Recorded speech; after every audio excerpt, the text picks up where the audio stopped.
औरंगाबाद ते अहमदनगर रस्त्यावर मोठमोठे खड्डे पडल्याने कितीतरी निष्पाप नागरिकांचे जीव गेले. तरी बांधकाम विभाग, आमदार, खासदार काय करतात? DPDC अंतर्गत करोडो रुपयाचे निधी मंजूर झाले तरी विकास काम करता आले नाही. फक्त जाती धर्माचे राजकारण करून जनतेची दिशाभूल करून करोडो रुपयाचे झालेले भ्रष्टाचाराचे लपवण्याचे काम हे आमदार, खासदार करतात. माजी खासदार इम्तियाज जलील यांचे अहमदनगर जिल्हाधिकारी, आमदार, खासदार यांच्यावर टीका केली. संवाददाता शेख युसुफ, न्यूज 18 अहमदनगर दर्पण.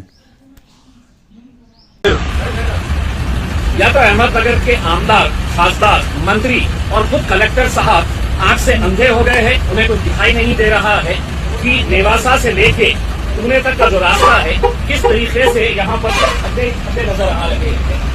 इतने बड़े बड़े खड्डे शायद हिंदुस्तान के किसी सड़क के ऊपर नहीं होंगे.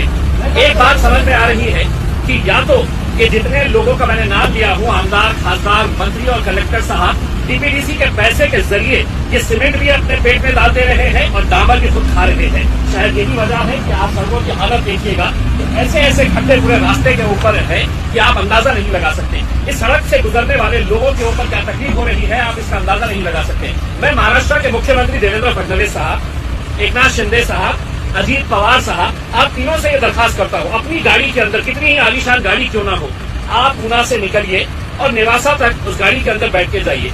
आपकी गाड़ी का सफर जो होगा उसके बदले में मैं आपको 10,001 रुपया इनाम दूंगा. ये खड्डे क्या सिर्फ आम लोगों के लिए है? आप हेलीकॉप्टर से घूमेंगे, लोगों से टैक्सेस वसूल करेंगे और यहाँ पर लोगों को इस तरह के खड्डे नसीब होंगे.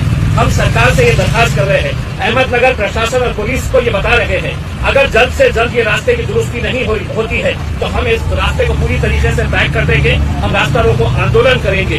हो सकता है कि पैसे की लालच के अंदर ये DPDC का फंड पूरा आपस में मिल बांट कर खा रहे हैं. उन्हें फिक्र बस इस बात की थी कि अहमदनगर शहर का नाम कैसे बदला जाए. आपने नाम बदल दिए, अहिल्याबाई होलकर के नाम के ऊपर इस शहर का नाम तो रख दिए, लेकिन आपको शर्म नहीं आ रही है कि इस शहर के आने और जाने का जो रास्ता है उसके ऊपर जो खड्डे भरमार पड़े हुए हैं उसको आपको नजर नहीं आ रहा है.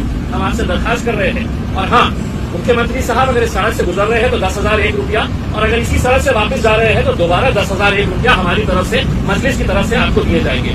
आमदार, खासदार, कलेक्टर साहब, आपसे मैं दरखास्त कर रहा हूँ, AC कैबिन में बैठने के लिए आपको नहीं वहाँ पे जगह दी गई है. आप कैबिन से बाहर निकलिए और देखिए कि आपके जिले की हालत क्या हो रही है करके. और इल्जाम आपके ऊपर इसलिए लग रहा है कि आपके जो मंत्री, आमदार, खासदार पैसा खा रहे हैं, शायद आप खामोश बैठे हैं. हो सकता है कुछ हिस्सा आपके हिस्से में भी आ रहा होगा, इस वजह से आप मुंह खोल नहीं रहे हैं. जल्द से जल्द ये रास्ता दुरुस्त कर दीजिएगा.